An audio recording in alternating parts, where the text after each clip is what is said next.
Hello and welcome back. Following my bargain alert yesterday, I've had some concerns expressed about the motor fitted to these B12s, and that it was the same type as the Hornby S15 that I and many others had so much trouble with.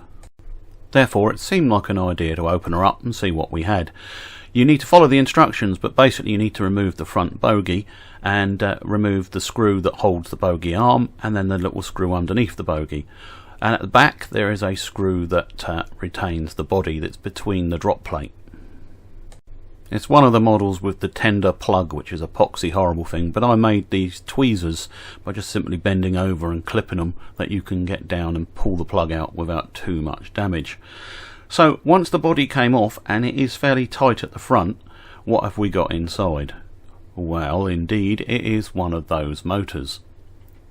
So the suggestion was that at the rear of the motor the flywheel was on too tightly, and that this may be causing slowing of the motor. I checked mine and it was really fine, you couldn't tell, but what I did was ease it slightly.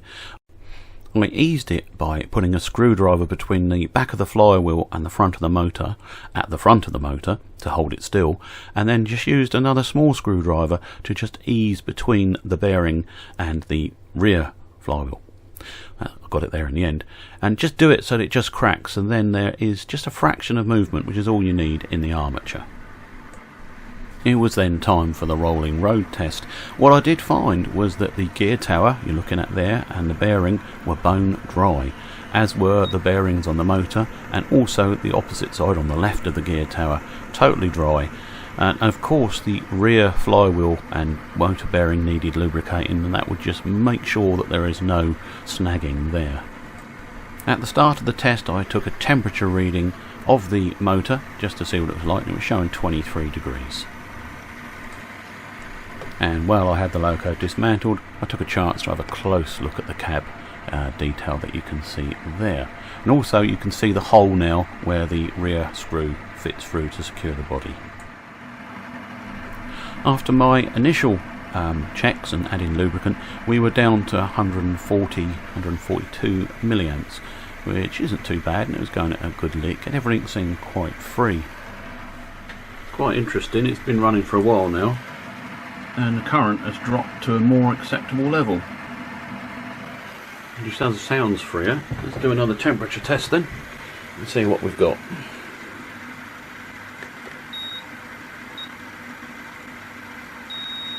So temperature's definitely gone up, 25.9. I will now do the top lip test and report back. Top lip test done, and to quote my old dad, that is working warm, just barely detectable.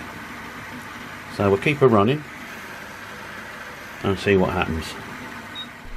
And what happened is that the current continued to drop down to 124 milliamps, which is not too bad. I would have liked to have seen between 80 and 90 for one of these motors, which they can do, but you know, it all depends on the motor and how it's been wound and the power of the magnets and so many factors. This is not drawing too much. The 200 was perhaps a little high. So at the moment I'm giving her a clean bill of health, and I'm producing this video for others, particularly those that might get them in far distant places like Australia. You can have a go and sort it out yourself and just make sure everything's correct. When you take the body off, do be aware it's a metal boiler, and therefore it's quite a tight fit. A tiny bit of Vaseline near the front where it slides over the plastics of the chassis may help you. That's what I did, and it did go in better, but I kind of had to get the rear of the loco in first, and then pushing on the top of the chimney and on the chassis it all clicks back into place. Good luck with it. I really hope we haven't got another bad motor. Doesn't look like it. It's running evenly and it's not getting hot at all. Fingers crossed anyway. Take care out there. Bye.